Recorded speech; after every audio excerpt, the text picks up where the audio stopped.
Thank you very much for this conference and the possibility to present what we have from different angles on the white-tailed sea eagle.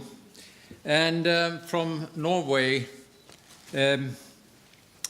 my presentation is connected to the situation in Norway just by now, with a focus on eagle impact on livestock. I am intended to summarize what we have gathered during the last years, or from a rather long period.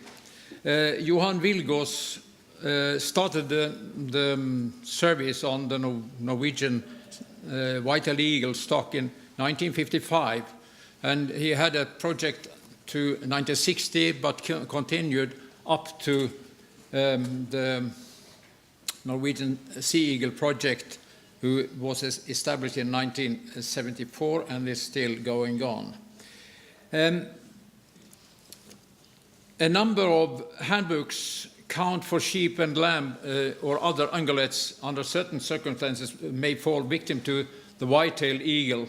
In Norway, Vilgaas apparently accepted 14 cases when white-tailed eagles were thought to have killed livestock. That means sheep, lambs, goats, and semi-domesticated reindeer. White-tailed eagles' impact on livestock was a main topic in Norwegian Sea Eagle Project established in 1974. No one questioned the opinion that white-tailed eagle did kill livestock, but there was a need to quantify the problem and study the circumstances. During 43 years with Norwegian Sea Eagle Project and 30 years of carcass autopsy scheme carried out by Norwegian Nature Inspectorate on livestock suspected to have been killed by fully protected predators, there has been only one case verified with white-tailed eagles' attack on sheep, lambs, goat kids, or semi-domesticated reindeer. As mentioned, Vilgaas apparently accepted 14 losses of livestock where the eagle was guilty, but without saying anything about which eagle species. In his English summary in his report, however, he was counting for only one incident where livestock had been killed by white-tailed eagle. A recent reanalysis of his data in the light of recent experience on livestock predation incidents using the criteria of the Norwegian scheme on post-mortems on livestock carcasses since 1987 gave the conclusion that none of the referred incidences except one did fit with the today's criteria of verification of white-tailed eagle attacks. The only record giving clear evidence of white-tailed eagles being an active part was a pair of white-tailed eagles who had eaten off the tail of a cheviot ewe, laying on its back without being able to turn on to its legs. The ewe was still alive and it survived, and that was in County Sør-Trøndelag, June 1957. A national scheme on carcass autopsies in Norway has been running from 1987 until today on livestock losses suspected to be impacts by fully protected predators. By September this year, this material is counting a total of 166,000 single individual reports. Only one white-tailed eagle impact is verified. A lamb, May 2012 in County Rogaland. This lamb was still alive when the sheep farmer approached. And you can see the eagle sitting by the lamb there, and it was flying off when the sheep owner approached. And we can see from the photographs that there have been no movements of the lamb, but it was still alive, and the owner had to put it down.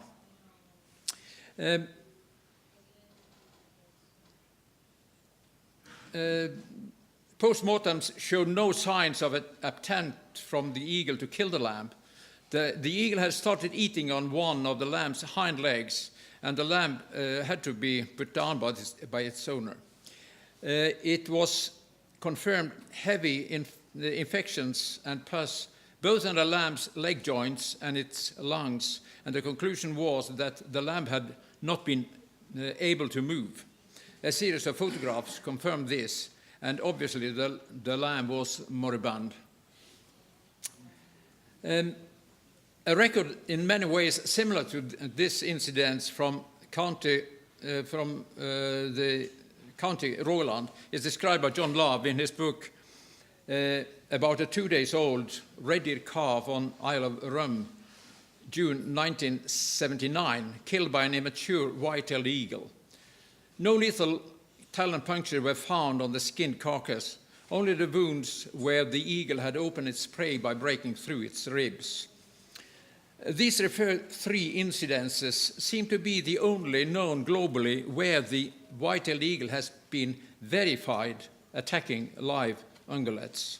However, the lack of evidence about white-tailed eagle as a potential threat to livestock is well in accordance with written historical sources and even handbooks where white-tailed eagle's impact on livestock is not mentioned, and livestock species are hardly included to the white-tailed eagle's prey list before 1961.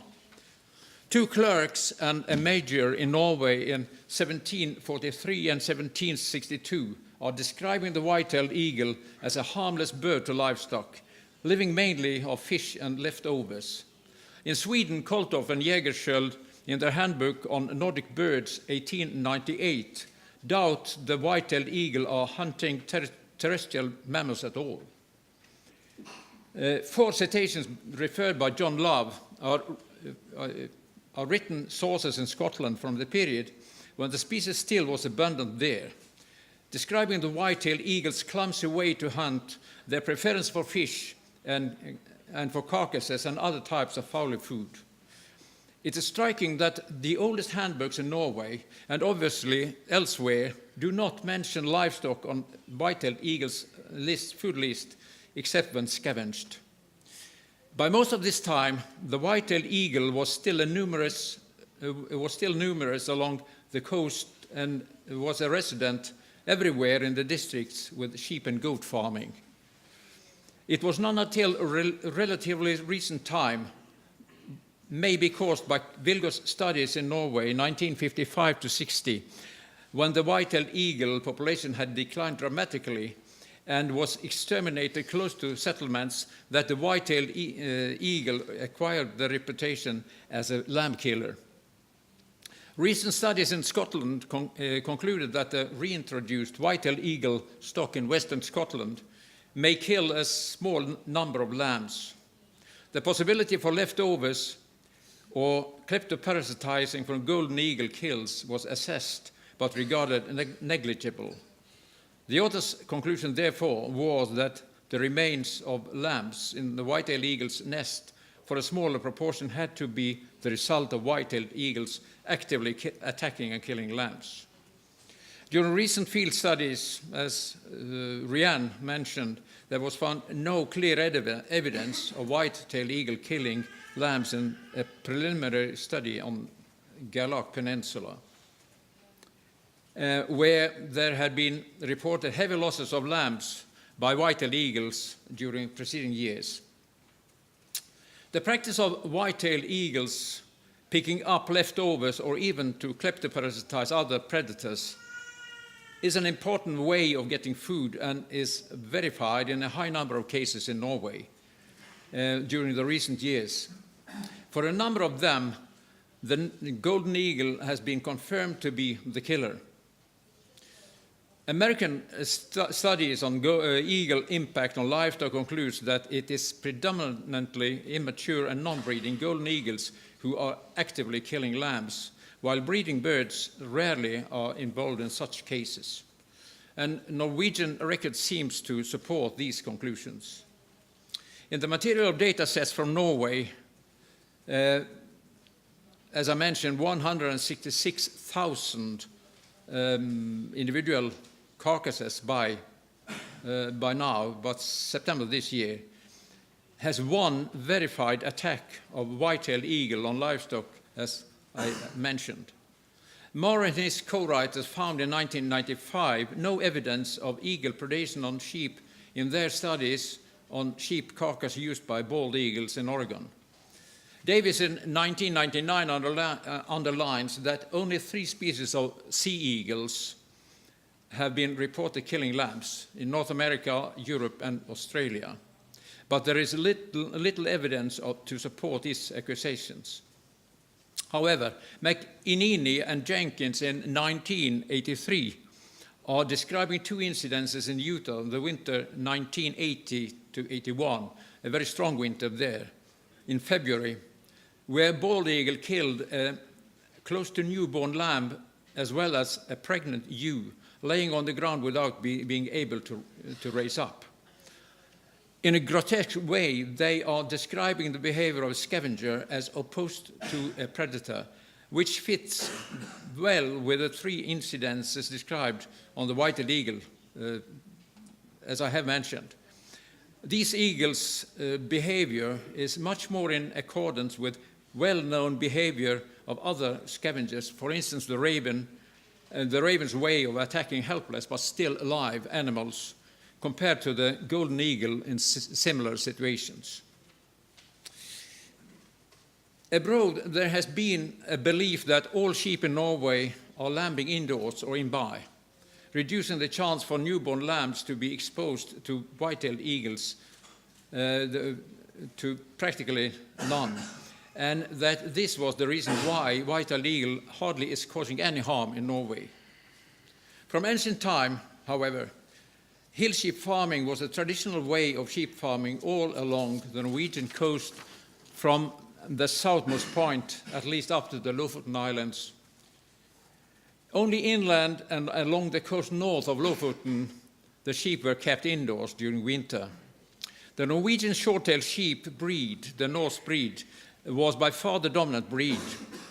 During the first half of the 19th century, the long-tailed sheep of crossbreeds took over even in Norway, and by 1950 to 60, the hill sheep farming with Norse sheep breed was on the way to get lost in Norway. A campaign was successfully set to save the traditional breed and the tradition of hill sheep farming. By now, perhaps 100,000 or more wintering ewes of the Norse sheep are roaming the heathland along the Norwegian coast, behaving in the same way as the blackfish do in Scotland, lambing in the hills and not in by or indoors. The hill sheep farming in Norway thus is covering,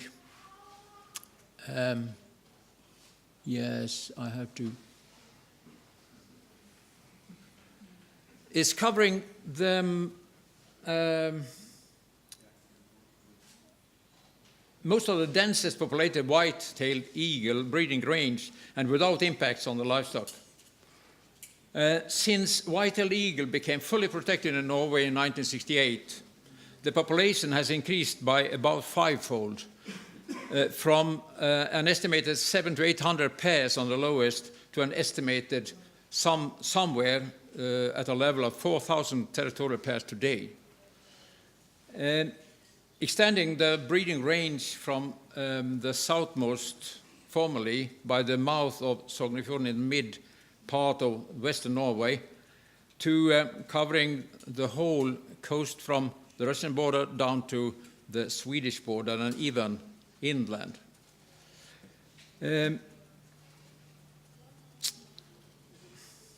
Then we have to conclude from what we have of material in Norway. According to historical papers, there was hardly any evidence regarding the white-tailed eagle as a potential threat to livestock in Norway. Traditionally, the species has obviously been regarded as more or less a harmless scavenger or fish hunter. This was still the dominant view among people who lived in the districts of Norway where the white-tailed eagle was still abundant, particularly so in County Nordland, when Johan Vilgås made his first survey of the species 1955 to 60. From 1974 until today, the species have been monitored in Norway, including its feeding behavior. From 1987 onwards, there has been currently running a carcass autopsy scheme on livestock losses suspected to be impacts by fully protected predators. From these data sets, together with Vilgot studies 1955 to 60, there are only 2 incidences verified where the white-tailed eagle has attacked live livestock in Norway, both of them with the eagle behaving like a scavenger on still live but immobilized sheep lambs.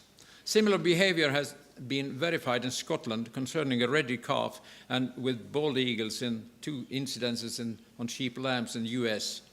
Reports and studies in Scotland are indicating a very low frequency of similar behavior towards lamb even there concerning the introduced white-tailed eagle population. The overall conclusion then is that the white-tailed eagle is quite clearly not a threat to livestock.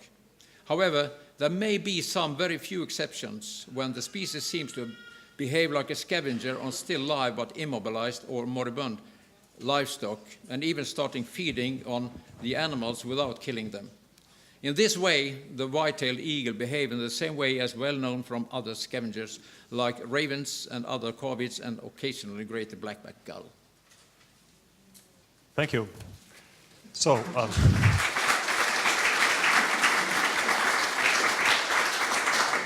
so we have time for one quick question. Yep.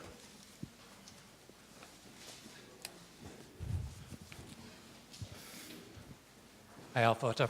Hi. It's just to say, yeah, can update. I've actually watched both whitetails and golden eagles actively hunting lambs and seen kills from both species of, live lambs. So, it is happening certainly probably under-recorded because people don't spend enough time on the hill in Scotland. So I mean, I can verify that, there is active killing of lambs going on by both species. A final comment. I have worked as with autopsies on lambs for 35 years for the Norwegian government, and I'm a sheep farmer myself, and by the time I'm the leader of the Norwegian Hill Sheep Farmers Association.